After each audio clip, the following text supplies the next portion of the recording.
स्वामी जी, हम इतनी सुंदर जो है सत्संग करने जा रहे हैं, तो थोड़ी गीता की भी बात कर लें, क्योंकि गीता जो है एक ऐसा शास्त्र है जिसको पूरी विश्व ने माना है। और बड़ी अद्भुत बात देखिए कि जब कभी भी कोर्ट, हमारी न्यायपालिका जो न्याय करती है, जो सच पे आधारित होती है, वो गीता पर हाथ रख करके, और जज कहता है कि बोलिए कि जो कुछ कहूंगा सच सच कहूंगा, सच के अतिरिक्त कुछ भी नहीं कहूंगा। इतनी पवित्र गीता है।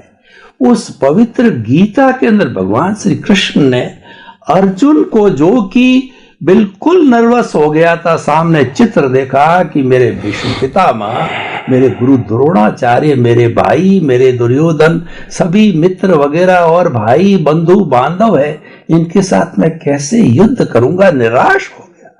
तो भगवान कृष्ण ने निष्काम कर्म का दिया और एक अध्यात्म विज्ञान भी दिया। वो मैं आपसे पूछना चाहूंगा कि उसको कहा कि तुम तो कर्म योगी हो, तुम तो निष्काम कर्म करो, फल की इच्छा मत करो, क्योंकि तुम्हारे पे थोपा गया है। और उसको सेंटिमेंट बनाने के लिए कि तुम युद्ध नहीं कर रहे हो, युद्ध तो कुदरत करवा रही है, यानी तुम अलग हो, कुदरत अलग है।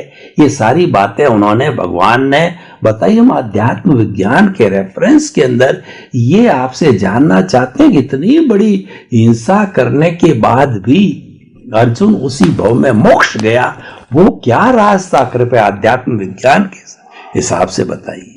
भगवान श्री कृष्ण ने गीता में जब अर्जुन महाभारत के युद्ध के अंदर बीचों बीच रथ में बैठा था, कृष्ण भगवान वो रथ को बीचों बीच युद्ध के मैदान में लाए।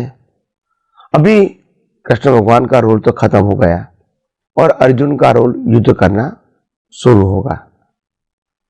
मगर जब अर्जुन को युद्ध के मैदान में कृष्ण भगवान ने रथ के माध्यम से लाया गया, तब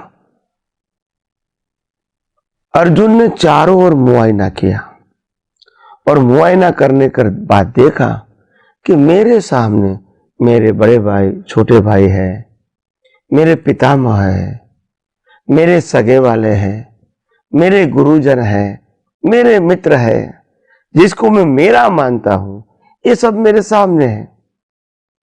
और मैं अर्जुन क्या इस लोगों को मार के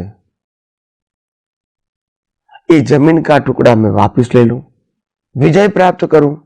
नहीं नहीं, ये मेरे से संभव नहीं होगा। और इसीलिए उन्होंने अपना हथियार रख दिए।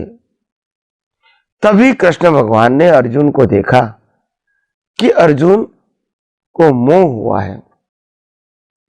तो अर्जुन को जो मोह हुआ था अपने परिवार का, अपने गुरुजन का, अपने मित्रों का, अपने रिलेटिव्स का, ये जो मोह हुआ था, वो मोह अर्जुन की दृष्टि में था। कृष्ण भगवान की दृष्टि में अर्जुन को मोह अलग प्रकार का था। कृष्ण भगवान की दृष्टि में अर्जुन को मोह था कि मैं अर्जुन हूं और मैं ही ये सबको युद्ध करके मारने वाला हूं। बस ये अज्ञान अर्जुन के अंदर था, इसीलिए मोह हो गया, हथियार रख दिया। कृष्ण भगवान ने महाभारत के अंदर अर्जुन को शिक्षा देते, ज्ञान देते, ये समझाने की कोशिश किया कि हे अर्जुन, तुम अर्जुन नहीं हो।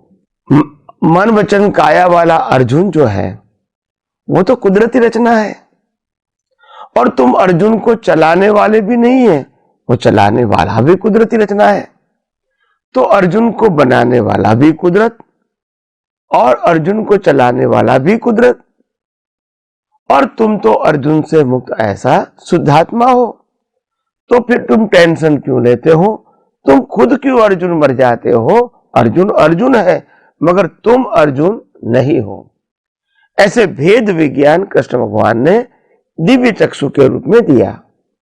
ये दिव्य चक्षु का मतलब होता है मैं मन वचन काया से मुक्त ऐसा शुद्धात्मा हूं, और मन वचन काया जो अर्जुन के नाम से है वो उसका रचयिता कुदरत है और इसको चलाने वाला भी कुदरत है और इसका अंत लाने वाला भी कुदरत है। तो कृष्ण भगवान ने अर्जुन को दोनों की अवस्था को साफ बता दिया कि जो कुछ भी अर्जुन अपने मन से, वचन से, काया से करेगा, इसके लिए आप 100% रिस्पॉन्सिबल नहीं हो और आपको कर्मबंध नहीं होगा, क्योंकि जब आप अर्जुन से मुक्त रह के शुद्धात्मा पद में रहते हैं तो मन वचन काया की जिम्मेदारी आपकी नहीं है। इस प्रकार से महाभारत के अंदर कृष्ण भगवान अर्जुन को ये बताना चाहते हैं, शिक्षा देना चाहते हैं कि तुम भी अलग हो, अर्जुन भी अलग है और तुम्हारा दोनों का कंट्रोलर भी अलग है। अर्जुन का कंट्रोलर कुदरत है और आत्मा का कंट्रोलर कोई है ही नहीं, वो स्वयंभू है। तो दोनों को जोड़ने की कोशिश मत करो, दोनों को सिर्फ अलग रखो और दोनों का कार्य भी क्या है, अलग है। एक का कार्य है मन वचन काया के कर्मों के भुगतान करना और दूसरा का कार्य है स्व पर प्रकाशन।